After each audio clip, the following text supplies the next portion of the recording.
Today I am joined by Hiral, who is senior FX artist. Welcome to the podcast, Hiral. Hey everyone. Hey, hi. So before we begin, um, I would like to know about yourself. Hey everyone, my name is Hiral Joraval. I have completed my MCom degree from Mumbai University. I have started my VFX journey in 2018 and have worked with several major studios where I have created various setups, R&Ds, developed tools, and apart from my professional work, I also run VFX Magic YouTube channel where I share Houdini tips, tutorial and upload my personal R&D. Hey, that's nice, great. So before we start our conversation, could you show us and what we're going to talk about today? Sure, let me share my screen. Yes. So today we're going to talk about firework. Yeah, so I have created this realistic torch fire effect in Houdini.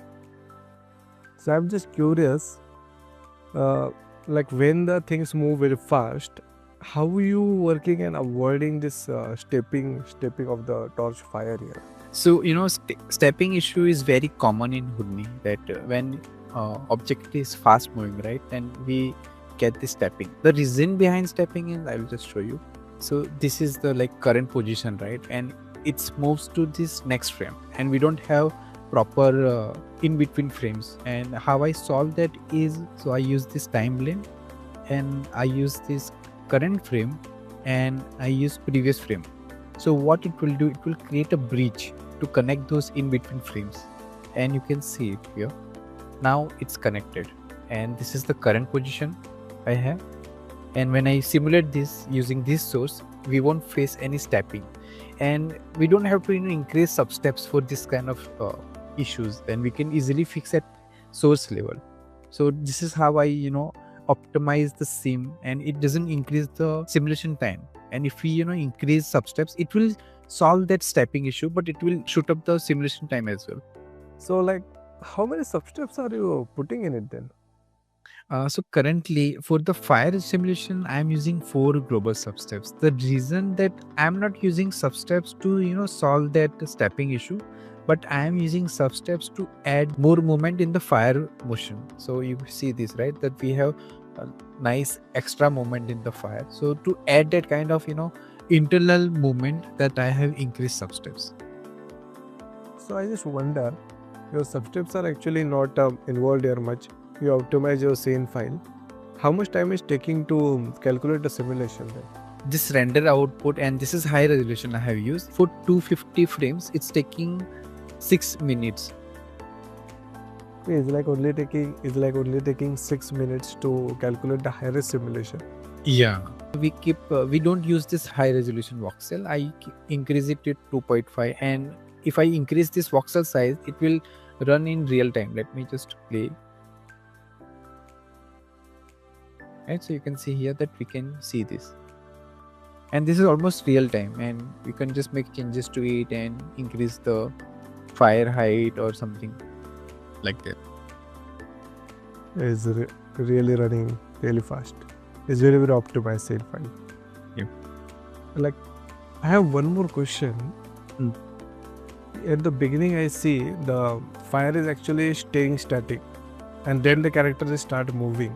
So I'm just wonder, are you using the same values, or you have 2 different workflows? Like, how are you managing it there? Yeah, that's very interesting question. And when I have created torch fire, I generally create static torch fire and moving torch fire. These setups are 2 different I have created in past. So I wanted to combine them both together. So if one setup should work for the static fire and for the moving fire as well.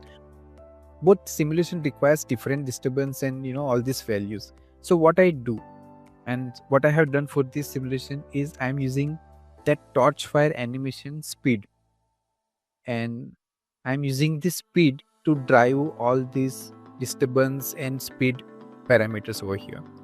Let me just show you that.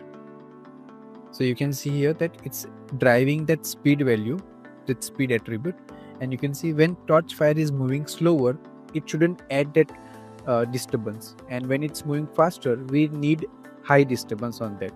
So you can see here that we have a high disturbance over here. So that's why we are getting nice breakups in the fire. Yeah, awesome. So, Hiral, are you simulating fire and smoke together, or you're simulating and controlling them separately? So what I do, so I break this kind of element into two parts. And if I show you that for this particular project, I am simulating this fire separately, because it's very hard to control both things together. And we can do it, but it will just increase simulation time, and I don't have specific control to any fire or smoke. So if I want to change smoke, then I have to resimulate this fire as well. So what I do, I just simulate this fire first, and I get this nice shapes and everything, and based on these I create this procedural sourcing again, and I'm just simulating the smoke. Let me show you smoke here. So you can see here that if I I need more details or more breakups in the smoke, then we can just tweak things over here easily. These two elements I'm simulating separately to have more control, and I can just plan things better, and I can address inputs or my personal notes also on that. It's a great idea, simulating fire and smoke separately, so you can get better controls on both, as well as in the shading and rendering as well. Exactly. Yes. So I see this one is like a paid, or where we can find this. Do you have a tutorial, or if you have some questions regarding this, or the audience are watching this, where they can connect with you? Yeah, so as I have mentioned, right, so I run this VFX Magic YouTube channel, so where you can file all my R&Ds with project files also. And for this project as well, you can just find this file on Gumroad. So here is the file, and other files also available over here. Hey, can you show your profile? If you have to, someone have to just ask you a question or have a talk, like your LinkedIn profile. Sure. Yeah, so this is my LinkedIn profile. If someone wants to reach out to me, they can message over here. Yeah, that's great to have a talk with you. And one more thing I wanted to add is Tathastu has started challenge for all Indian Houdini artists, and you will find link and more information in description. So do check that out. Yes. Yeah. Okay. So that's bring us to the end of our podcast today. Thank you having with us again. Yeah. Once again, Hiral. Thank you, Rishikesh, for inviting me, and it was really great talking with you. Don't forget to follow, share, and subscribe.